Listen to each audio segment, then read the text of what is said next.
Quinta Magnólia ocupa uma área aproximada de 35 mil metros quadrados e caracteriza-se pela existência de dois sectores bem distintos.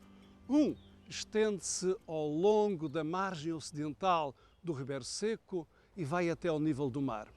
O outro é quase plano e dominado por estes relevados.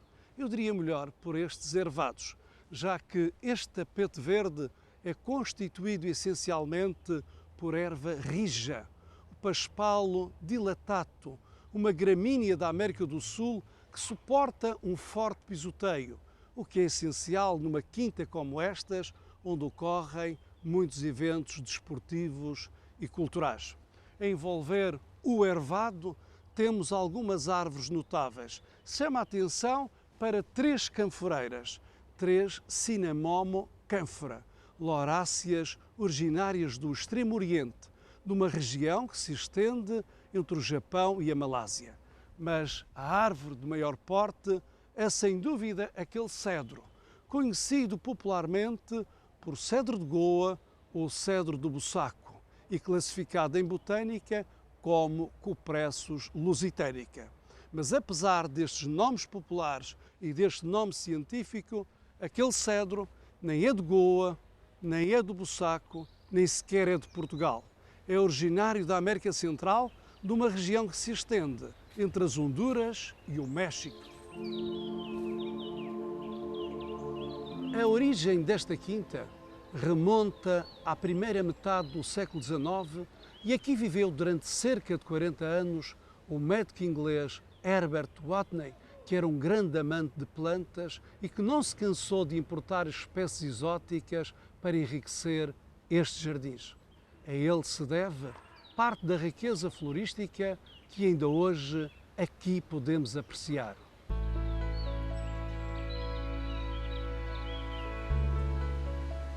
Em 1931, o filho do Dr. Herbert Whately vendeu a Quinta Magnólia ao British Country Club, que aqui se manteve até 1980, a altura em que a quinta foi expropriada pelo governo regional com o objetivo de substituir a velha Quinta Vigia como espaço dedicado aos tempos livres da população do Funchal. Após algumas obras de enriquecimento das áreas ajardinadas e de ampliação e melhoramento das infraestruturas desportivas, a Quinta Magnólia abriu ao público como espaço de desporto e lazer a 1 de maio de 1981.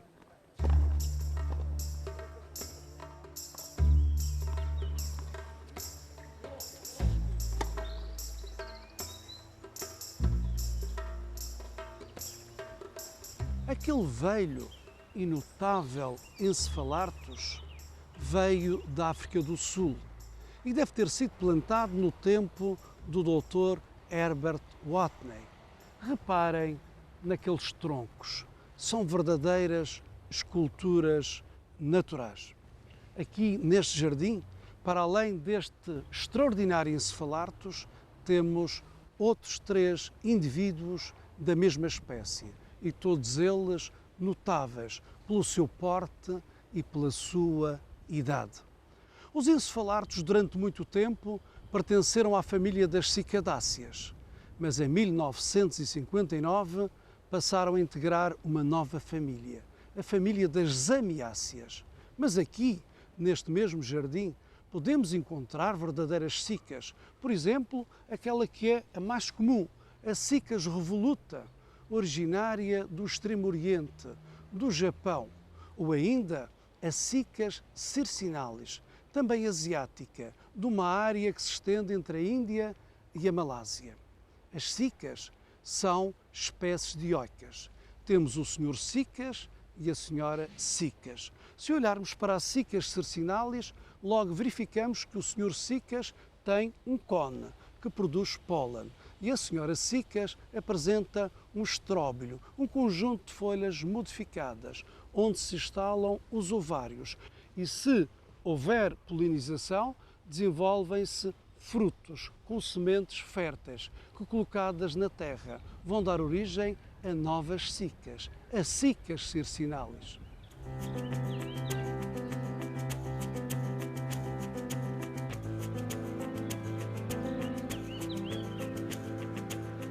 Para além das sicas, na Quinta Magnólia vivem mais cerca de 260 espécies, especialmente provenientes das regiões tropicais e subtropicais.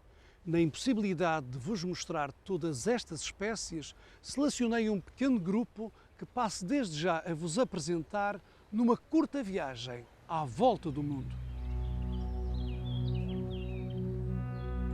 Esta árvore monumental é o Enterolóbio ciclocarpo.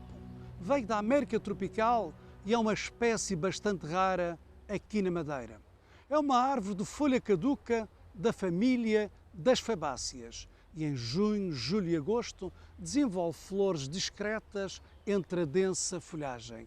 Mas são essas flores que estão na origem da formação dos frutos que têm a forma de orelhas e por isso mesmo a população que com ela convive na natureza chama-lhe a árvore das orelhas de elefante.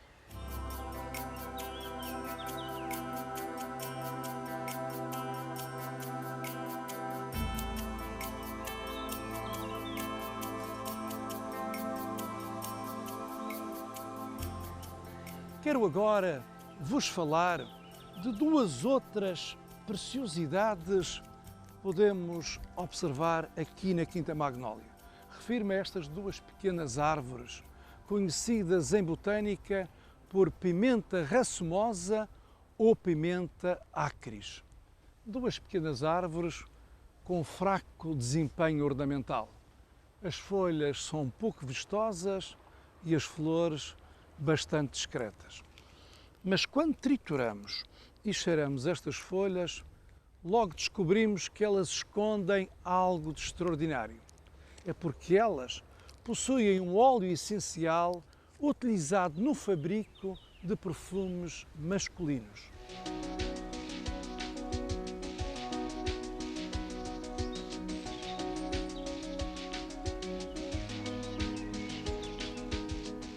A coleção de palmeiras desta quinta já foi bem maior, mas hoje, por aqui, ainda podemos encontrar as frequentes palmeiras das Canárias e também as palmeiras de mel do Chile, a Jubaea spectabilis, que mesmo no Chile já são hoje bastante raras, porque a sua seiva foi muito explorada para a produção de mel e de vinho.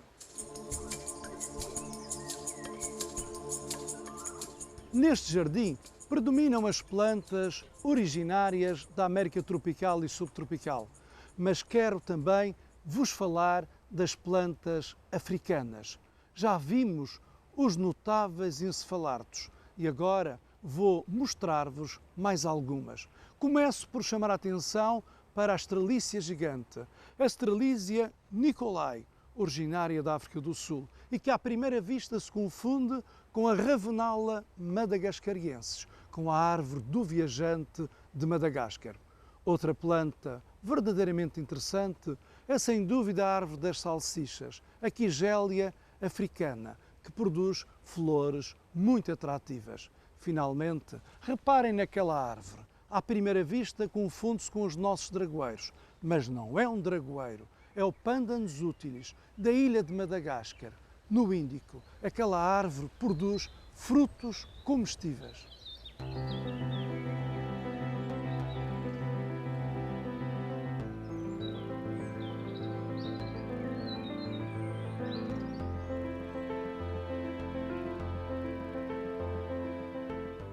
Nesta viagem de descoberta das plantas que vieram dos 4 cantos do mundo para a Quinta Magnólia, vamos dar agora alguma atenção a estas casuarinas que povoam a margem ocidental do Ribeiro Seco e que nos oferecem uma preciosa sombra quando percorremos este trilho até à beira-mar.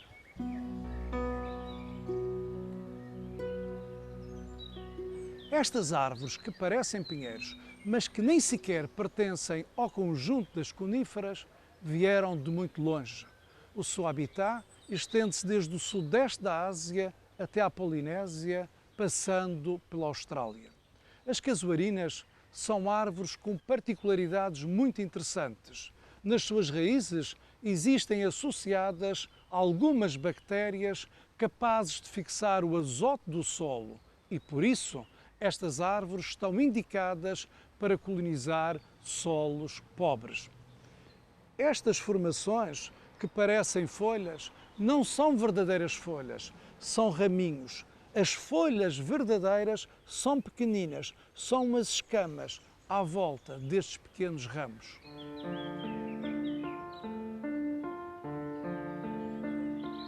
Mas se as casuarinas não são coníferas, o mesmo não poderei afirmar em relação àquelas duas belíssimas árvores localizadas à entrada da quinta.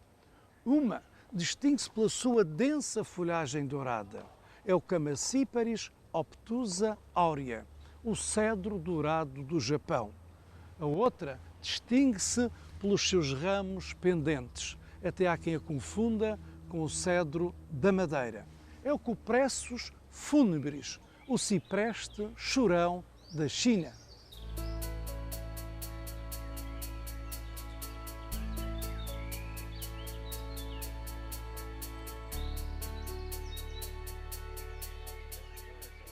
Vou terminar esta rápida viagem pela flora dos diferentes continentes que vivem em comunidade na Quinta Magnólia, apresentando uma árvore indígena do sudeste dos Estados Unidos da América que tem folha persistente e flores enormes e aromáticas.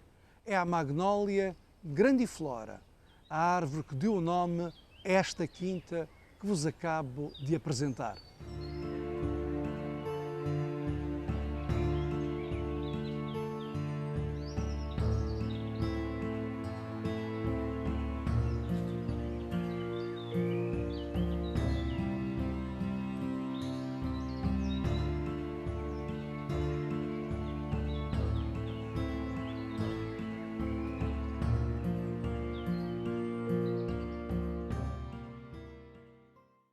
Integrado nas comemorações dos 500 anos da cidade do Funchal. Uma produção Edicard para a RTP Madeira.